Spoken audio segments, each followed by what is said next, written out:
Ebro in the Morning on Hot 97. Ladies and gentlemen, back. More UFC talk. The man, Mighty Mouse, is in the building. How are you, sir? I'm good, man. Thanks for having me again. Congratulations. Thank you. 10th title defense. That's like to hear. You know what? We're going to get into that in 1 second, but I want to play. Do you have headphones over there? It's not plugged in, so I figured I'd just go like this. No, I want to play you something. Let me put in your headphones. Oh, okay. I want to play you the most important thing that happened in our last interview. This is what had everyone talking. Can you hear me now on your headphones? I can hear you now. All right, here you go. This is going back to our last interview. 2.5 years ago, I believe. This is what everyone's talking about. Listen to this. So who are you listening to these days? We'll put you in this. Drake, Meek Mill, Ray Shmurda. Ray Shmurda. Do you know it's pronounced Ray? Has anyone told you since then it's Ray Shremmerd? Really? Oh, yes. You've been saying Ray Shmurda for the last 2 years. I've been saying it this morning. I was a little swag. I listened to this morning. And no one, that's how you know that you're a fierce man, is no one wants to jump out and tell Mighty Mouse because they don't want to get punched in the face. It's Ray Shremmerd. But by the way, I'm going to keep Ray Shmurda. Okay, keep it Ray Shmurda. Shmurda. Now, there's been a lot of talk about you recently after this 10th title defense about where you sit in the all-time greats when it comes to UFC. Because with 10 title defenses, that's tied for the most ever, correct? Yes, correct. And some of the other names that people put in this conversation are pretty great. You're talking about the Anderson Silvas, the GSPs. Where do you put Demetrious Mighty Mouse Johnson all time when it comes to UFC? Obviously, in between those things, but I would put myself above that. Just because, I'm 30 years old, I'm still doing it. So is Anderson Silva and GSP. Anderson Silva, he's not looked as good as he has been. Granted, it's because, he's older and he's fighting younger talent in a different era nowadays. So for me, I just focus on what I can do in the gym, and that's be the best athlete I can and keep on getting better and staying healthy. And when I get a chance to go out there and perform, state my case, So who to me? Just give us the names. Tell me who, generally speaking, you would say your top 5 all time are. You can include yourself or not, whatever you say. Top 5 all time. I would say Gegard Mousasi. Tell us a little bit about Gegard Mousasi. Yeah, Gegard Mousasi. People are like, really, Gegard Mousasi? But I go back to his overall career when he fought in Pride. He's done K1 before. He's very successful in the UFC so far. And I look at persons all around talent. There's a couple times when Gegard goes out there and he'll kind of fight lazy, where his left hand's low, then he'll throw a quick jab. But when he's on, he is on. But he's got the complete package. He can strike, he can grapple. Chris Weidman took it down multiple times, couldn't hold it down. He was actually using a butterfly sweep to get him up. So he's in one of my top 5, and I love to watch him fight. He did Pride, Dream, ADCC, M1. He did everything. He did everything. Strike Force. He's taken the entire way here. Yes, and when there was a point in time where like, you need to cut weight. He goes, no, I'm not going to cut weight. I'm still growing as a man. I don't want to put that stress on my body. I'm just going to fight. He beat Mark Hunt, and that shows you that he can beat up heavier dudes who has knockout power. And he was at one point a welterweight. Yes. And Mark Hunt is a guy who we saw fight Brock Lesnar. We're talking about a monstrous guy relative to being a welterweight. Yeah, and he fought for Mark Hunt, Mark Hunt fought for the world title in the UFC as well. Fought Verdum. So, all right, so keep going. So Mousasi. Gegard. Okay. Jon Jones, I got to put him there. All right, so let's talk a little bit about Jon Jones. Yeah. What makes Jon Jones an all-time great to you? Because he can do it all. For me, I look at people who can do it all. Like, it's cool, you can strike, you can knock people out, but I like to see somebody who gets taken down. They elevate, they create a ramp with their hips, they push the face up, they scoot out, they snap the head, they go for a guillotine, they back up, and they hand fight. When they're hand fighting, you're coming up, you're snapping the head, you're coming up, you're going to a wrestler position, you throw them up, you grab them in the clinch, you throw a knee, you throw an elbow, you throw a high 9. Jon Jones can do everything. Everything. That's just for you. Just for me. This is everybody. That man over there with the gold chain, white shirt, he might have a totally different, I don't think that chain's 5. real, by the way. I'm not sure. I know. You sure? Who gave that to you? Your mom did. I know it. All right. Okay, cool. Hold on a second. Yeah. So continue. So you're saying he does everything well. Now, he's only 29 years old, yep. right? And yet I would argue at this point, as an an idiot. Who cares what I think? But I have. He is of the range that I've watched his entire career. Basically, is it possible that Jon Jones could be an all-time great and a disappointment at the same time thus far? People make mistakes. You know what I mean? But would you say that as of what's happened the last couple of years, you're disappointed with the way his story has been going? Yeah, I mean, I guess you say I would expect him to not get in that stuff and fuck up outside. But he still has time to make this right. And Absolutely. He still had time. So people forget. Look at Floyd Mayweather. The man was locked up. I can't remember what it was. I think it was on obviously charges. I don't know what it was, but he was locked up. Everybody forgets about it. Nobody talks about it anymore. I remember that stuff. I was laying in bed the other day, and I was like, didn't Floyd Mayweather miss weight when he fought Marquez? He missed weight by 2 pounds. They gave him $300,000 each pound, so he gave us $600,000. But granted, he made $10 million from that fight, and then Marquez made $2 million. So people forget. They forget. So there's right, and I think that's a great point. All right, so we have now we have Mousasi two, and now Jon Jones. Jon Jones. Ooh, who else would I put in there? I really like to enjoy Conor. I like.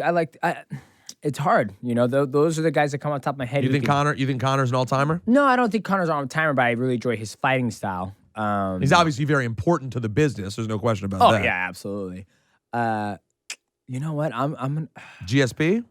GSP, yeah, but he was so he can do it all, but he relied on the thing I don't like about GSP is that he would take people down. He didn't focus on posturing up, passing guard. He was so content on throwing bombs in guard to where that's not what you do. You pass guard and you look for the submission, kind of like what I do.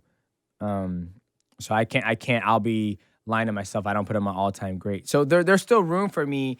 I still got 3 more guys that throw off the top of my head that could be in that all-time great. What about Anderson Silva? Anderson Silva, he was another guy who he was. I liked him, but I didn't see him doing it all. I see him. He was always knocking people out, even though he submitted people. I think Gegard hold way more skill set than Anderson Silva. Do you think it's weird that as time has gone on, I went from like just not liking him because I thought his personality was annoying to now I almost enjoy Diaz as much or more as I enjoy Conor? Like there's something about his ability to take punishment and keep going. Yeah, that from a fan standpoint just makes him really fun to root for. Yeah, it happens. I mean, your people's views change all the time, and look, your views change on. But how from a skill standpoint, where is Diaz in the game right now? He's up there. He's definitely up there. I think the biggest thing is that he doesn't his wrestling. You know, he's not a guy who goes out there and jabs and throws a double leg, but he's a guy who, if he gets taken down, he's able to get up. He can box, but he takes way too much damage. He will sit there in a pocket, which is fine. But you know, remember, this is my all-time where it's like, okay, this guy's got the complete package. For you. For me, where if he's striking somebody, I mean, who is it? Gegard Mousasi was fighting, I think it was Vitor Belfort, threw a high 9 hit, and that landed. Then he hit him with a 1-2 on the way down, a 3, went off on him, took Vitor down, pounded him, passed guard, mounted him. He's doing it all. His transitions are perfect, I guess you can say. And how would you argue for Mighty Mouse Johnson being an all-time great? I would throw myself in the same category. I can do it all. You know, I fought guys who are black belts in karate, guys who have power. Just submitted a black belt in Brazilian Jiu-Jitsu. I took him down, passed guard, went back to half guard, threw a couple of elbows, repassed guard, mounted, started throwing strikes. The arm came up, triggered armbar. I'm putting people away. I can strike. I have a great clinch game. I beat a guy who was on EPO. So that's why I put myself in that category. And so what do you do now? 10 title defenses. You keep on winning. You want to set the record first of all for most. You want to get to 11. 11, yep. For sure. Yeah, for sure. And then do you have an idea in your mind of what a goal becomes? Like are you waiting for that challenger that you get to have another legendary moment with and maybe have a series with? I mean, what do you look for? I am the legendary moment. Each time I go into Octagon and I keep on winning, get to 13, 14, 15, I'm creating legendary moments for myself and for my division and as for a champion. I don't need anybody else. Everybody's like, oh, you need somebody in your weight class to bring you adversity. Floyd Mayweather has never had anybody who's shown him adversity. Maybe to the public's eye, but I'm pretty sure for him, he thinks like me as an athlete, as a competitor, that every single person in your fight are going to be your toughest challenge. So you got to make sure you train your butt off in a gym. That way you go out there, you make it look easy. You make him look like the guy's not on your level. And that's what I do in a gym. And well, I mean, in Floyd's case, though, there were times when people thought the right challenge was out there and Floyd didn't pursue it. That's not something you've been accused of. You've only been accused of there not being people there for you to fight. You don't feel that there's ever been anyone out there that you didn't fight who you should have, do you? No, not at all. I mean, obviously, the mixed martial arts is a totally different thing. Just like boxing, people are like, oh, he should have fought Pacquiao 4 years ago. He didn't, and people are saying that. But for us, obviously, I was in the same weight class as Uriah Faber. Our paths never met. Renan Barao, same weight class, our paths never met. Now that I'm champion in my weight division, everybody's going to have to come to me. I was about to say, there's no reason now that you shouldn't get the best. Exactly, in which I am getting the best. I mean, and what happens, you take Joseph Benavidez for a good example. I fought the best, and he's on like a 5-fight win streak, and people like, oh, you need to fight Joseph again. And the UFC's like, why? What do we do if he beats him for a third time? Do we retire him and have him keep beating? So it's kind of hard. But yeah, I fought the best, Dotson, Joseph, who else? E. McCall. You've done a lot. There's a lot. Yeah. Now, and do you see an end in sight yet or no? Not yet. I still got, I give myself 5 or 6 more years. I'm 30 years old now. So around mid-30s, you'd probably is when you'd call probably mid-30s, yeah. As you get older, things change. You don't recover like you used to. You have to train smarter.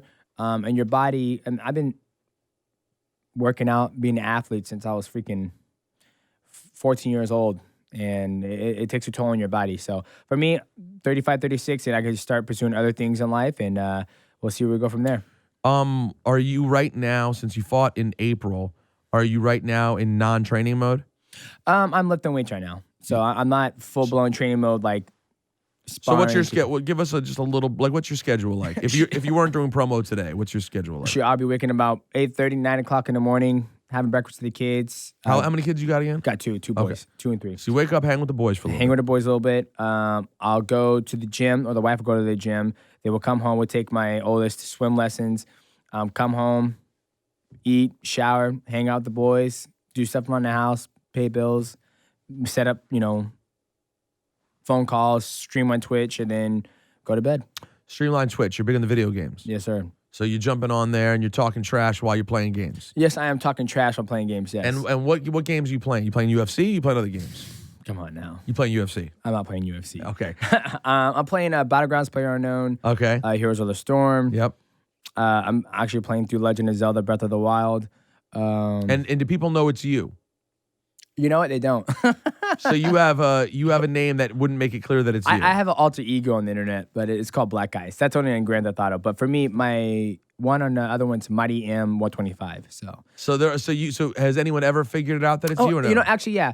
H1Z, when I play that, my name is Mighty Mouse UFC 125. So the people figured it out. They know it's me. So when they kill me, they go, "Oh man, I'm sorry, Mighty Mouse. I love you though, love you." And I'm like, my favorite one. This guy goes, "Oh shit, it's Mighty Mouse. Hey, will you fuck my wife, please?" And then it went off. So it's fun. Is your wife into the video games or no? No, she's not. And what about from an eating standpoint? What are you eating right now when you're in between? I eat it whatever. I had fried chicken and waffles last night. It was Sweet Chicks. It was amazing. Oh, you enjoyed Sweet Chick? Yeah, it was pretty bomb. I'm eating whatever I want. I'm a small guy for 125 in people's eyes. In my mind, I think it's the perfect weight class. I mean, if I want to go to 115 pounds, I could. But you naturally have a good metabolism and don't gain a lot of weight? Don't gain a lot of weight. Yeah, I went to Disneyland for 5 days, ate whatever I want, had dessert every single night, came on weight 140 pounds. And what did you start on that trip? Probably 142, actually. So you might have lost weight just from walking around the park. Just walking around the park and eating whatever I want. My metabolism's like, oh, he's working. Let's go. Come on. Damn, that's crazy. That's an awesome thing to have. Yeah, I bet, right? I do not know what that is like at all. Entertainment-wise, what else? Are you a fan of boxing as well? I am a fan of boxing. Did you watch the heavyweights a couple weeks ago? I did. Did you enjoy that? I thought that was a really fun day. I thought it was a great fight. I've always been a big fan of Anthony Joshua, even before the Klitschko fight. I like the way he's a specimen. Usually you don't get a heavyweight that tall, that good of shape, that athletic build. He's a genetic specimen. Klitschko is another one like that. He's close, right? Yeah, you have Tyson Fury. You have Mike Tyson, but he was shorter, so he's more compact, but he's long. No, Joshua is actually, it's funny. it's cool that they fought because Joshua's very much a Klitschko in terms of size. Yes, he is. And strength. Exactly. He more athletic though than maybe Klitschko was. Although Vlad, I always thought when Vlad was younger, he used to move more. Vitaly was always 42. He's like 42. he's not a spring chicken. What a performance from Klitschko. Though. Oh yeah, absolutely. I thought Klitschko's performance, coming off of what was a disgusting performance against Fury, I thought he looked really good against Joshua. Yeah. Well, this is the thing. When you fight people who have a certain rhythm, who throw punches straight, hook straight, everything, they look good, right? You fight a guy who's like just throwing weird shit out there. It's hard to adjust to. You don't train like that. People are used to seeing things a certain way. So when you throw something at them that's totally different, you have a hard time, especially in boxing where that's the only avenue you can go. So when he fought Tyson was, throwing weird stuff all the time.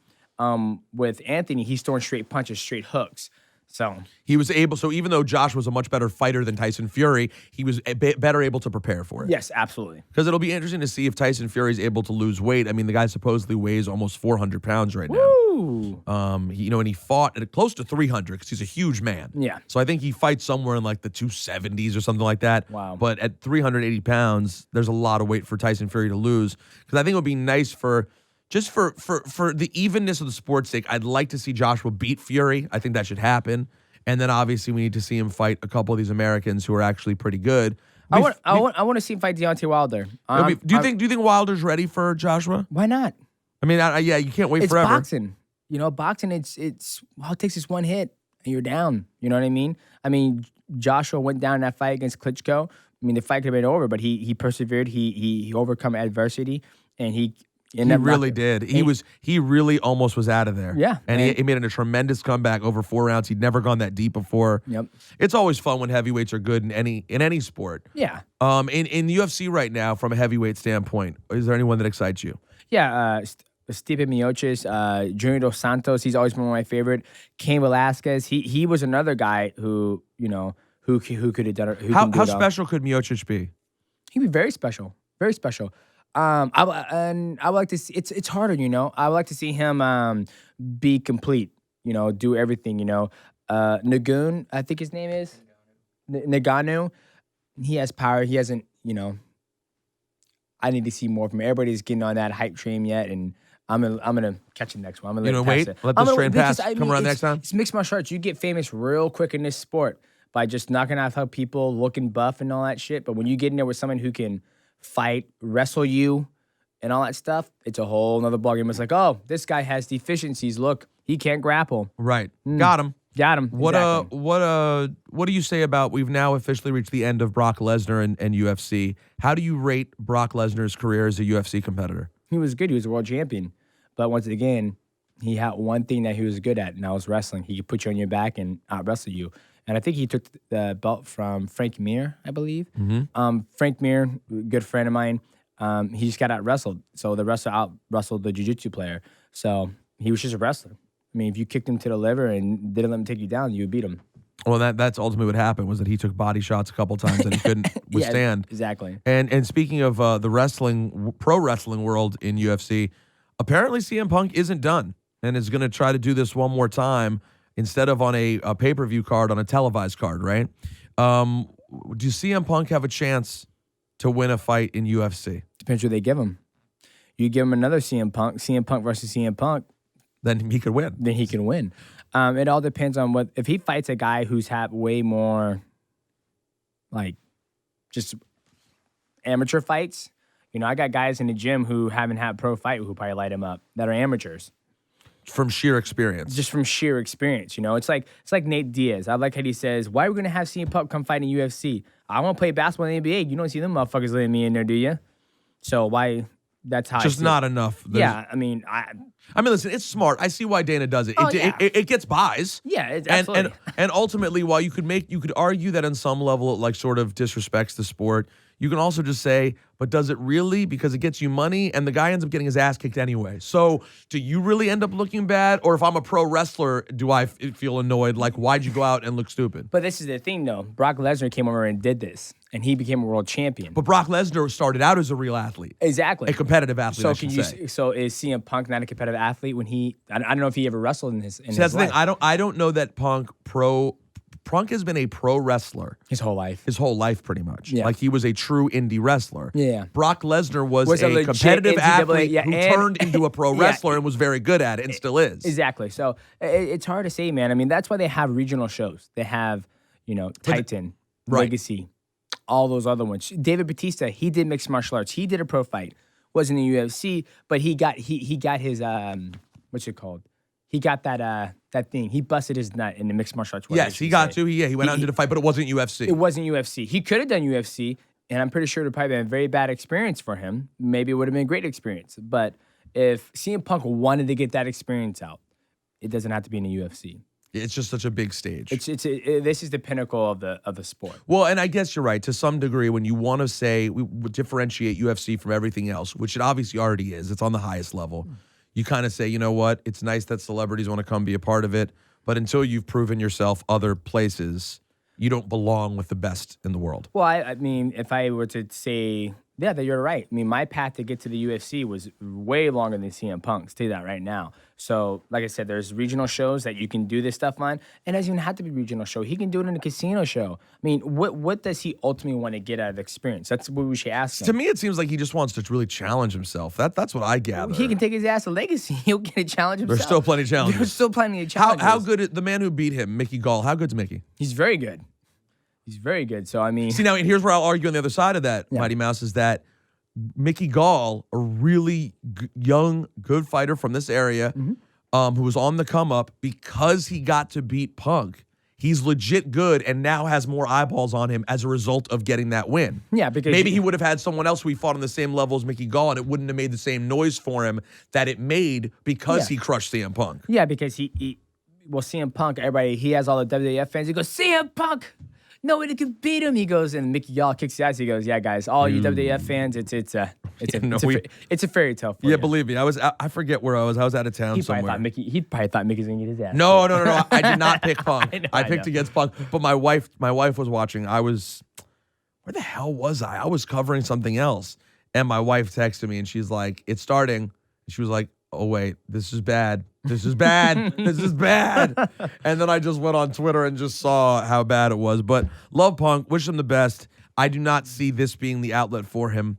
And I wish he hadn't necessarily burned as many bridges at WWE as he had, because he was really entertaining as a pro wrestler. But anyways, Mighty Mouse, we're excited to see what happens for you next. Do you have a rough idea of when the next fight will be? Not yet, man. We're talking to UFC right now, and we'll see what's going on. We're just waiting. Right now, I'm focused on doing the media, streaming. You going to be at UFC 211 this Saturday? I will be at UFC 211 this Saturday. Yes, sir. All right, so UFC 211 is this Saturday. You can we'll see you in the crowd there, and then sometime, I'm guessing, maybe in the fall, some point soon, I'm guessing we'll see you again. The King will return in the fall. The King will return, looking for that all-time record, 11th title defense. Yep, that's what we're looking for. Demetrious Mighty Mouse Johnson, thanks for stopping by again, man. Thanks, man.